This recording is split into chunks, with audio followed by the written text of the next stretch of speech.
Two most important days of your life: the day you are born and the day you find out why.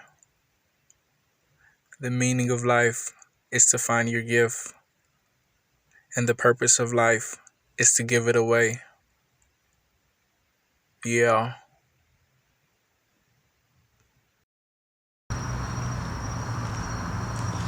At that time, the kingdom of heaven will be like 10 virgins who took their lamps and went out to meet the bridegroom. 5 of them were foolish and 5 were wise. The foolish ones took their lamps but did not take any oil with them. The wise ones, however, took oil in jars along with their lamps. The bridegroom was a long time in coming, and they all became drowsy and fell asleep. At midnight the cry rang out, "Here's the bridegroom, come out to meet him." Then all the virgins woke up and trimmed their lamps. The foolish one said to the wise, "Give us some of your oil, our lamps are going out." "No," they replied, "there may not be enough for both of us and you. Instead, go to those who sell oil and buy some for yourselves." But while they were on their way to buy the oil, the bridegroom arrived. The virgins who were ready went in with him to the wedding banquet, and the door was shut. Later the others came also. "Lord, Lord," they said, "open the door for us." But he replied, "Truly I tell you, I do not know you. Therefore keep watch, because you do not know the day or the hour." That was good. But right here it gets even better. Again, it will be like a man going on a journey who called his servants and entrusted his wealth to them. To one he gave 5 bags of gold, to another 2 bags, and to another 1 bag, each according to his ability. Your who? Then went on his journey. The man who had received 5 bags of gold went at once and put his money to work and gained 5 more bags. So also the one with 2 bags of gold gained 2 more. But the man who had received 1 bag went off, dug a hole in the ground, and hid his master's money. After a long time, the master of those servants returned to settle accounts with them.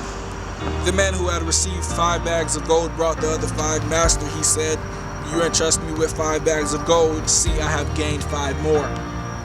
His master replied, "Well done, good and faithful servant. You have been faithful with a few things. I will put you in charge of many things. Come and share your master's happiness." Then the man who had received 1 bag of gold came. "Master," he said, "I knew that you are a hard man, harvesting where you have not sown and gathering where you have not scattered seed. So I was afraid and went out and hid your gold in the ground. See, here is what belongs to you." His master replied, "You wicked, lazy servant. So you knew that I harvest where I have not sown and gather where I have not scattered seed? Well then, you should have put my money on deposit with the bankers, so that when I return I would have received it back with interest. So take the bag of gold from him and give it to the one who has 10 bags. For whoever has will be given more, and they will have an abundance. Whoever does not have, even that which he has will be taken from him. And throw that worthless servant outside into the darkness, where there will be weeping." Your who? Your why? Who are you? Are you an introvert? Are you an extrovert? Let's get deeper. In the department store, are you working maintenance? Are you working custodian? Are you the cashier? Are you the manager? Are you the shift leader? Are you the CEO? Investing back into the company, the people. Where do you find yourself? On the football team, I'm not too familiar with sports, but on the football team, there's the quarterback. You have your different peoples working their different positions. In basketball, you got your center, your point guard, people working their different positions. Who are you? Where do you find yourself? I was blessed with the opportunity. I believe God puts me in different settings so that I'm able to see different things. But when I started serving at a church, I was able to see something. There are the folks, I'm going to use the camera analogy repeatedly just to get my point across. There are the folks who work production. They work behind the camera. There are the speakers, the guest speakers, the pastor, the folks who are on stage. They work in front of the camera. So you got those who work behind the camera, those who work in front of the camera, and you got the people who help set up the church. They make the camera. And then you have those who, just to take it a little deeper and further, you have those who actually invest in the camera, whether that be financially or mentally. You could be investing in someone. Those 4 different analogies. Where do you find yourself? Who are you? Do you make the camera? Do you work behind the camera? Are you working in front of the camera? Or are you investing in the camera? Now, the why. Why do you do what you do? Why do you get up out of bed every morning? Why do you choose to do something or not to do something? What is your why? I was watching a good guy of mine's give an interview, and he was asked, do you have any motivational words for those who are sitting on the couch, for those who have no desire, for those who don't want to get up and do anything with their lives? Do you have any motivational words or a message for those people? So me, pen and paper, I'm ready to jot down the good news. I'm ready to take it down. And to my surprise, he actually says nothing. Not that nothing comes out of his mouth. His response was, I have nothing to tell those people.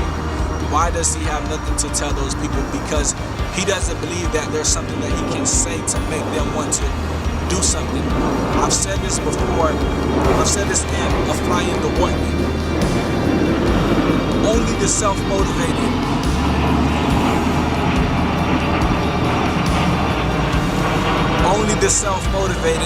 last. Basically what he was trying to say, that why has to come from within themselves. He can't tell them nothing. They have to tell themselves something to get up and move. The reason why they're probably stuck where they're at now, because they don't have a driving force. They don't have a pushing force, a reason to get up. Let them go and have some kids. Let them find a loved one in the hospital with a hospital bill that they can't pay. Let the house go into foreclosure. Let tragedy strikes, and then they'll find a way. Possibly they'll find a why, their why. Hard times calls for drastic measures. So yeah, in this video, I don't tell you how to find your who or your why. What I do in this video is emphasize the importance of the who and the why. Why? Because without those 2 guys right there, you'll just simply be walking out here aimlessly, wandering. So you're going to need that who and that why. You can start working on that today, and it'll come to you whenever it comes to you. But that's my message for you guys today. And just like I said in the Prime Mover, I'll see you guys at the top, because it is way too crowded at the bottom. I wanted trees just to alter my mind. Now I find I'm wanting Jesus. Used to wanna roll mad deep with a street clip. Wanna hold the heat on the low like a secret. God's spirit penetrated my soul on the sneak tip. Took control, now I'm in the soul like a leaflet. Give me that fire, give me that flame.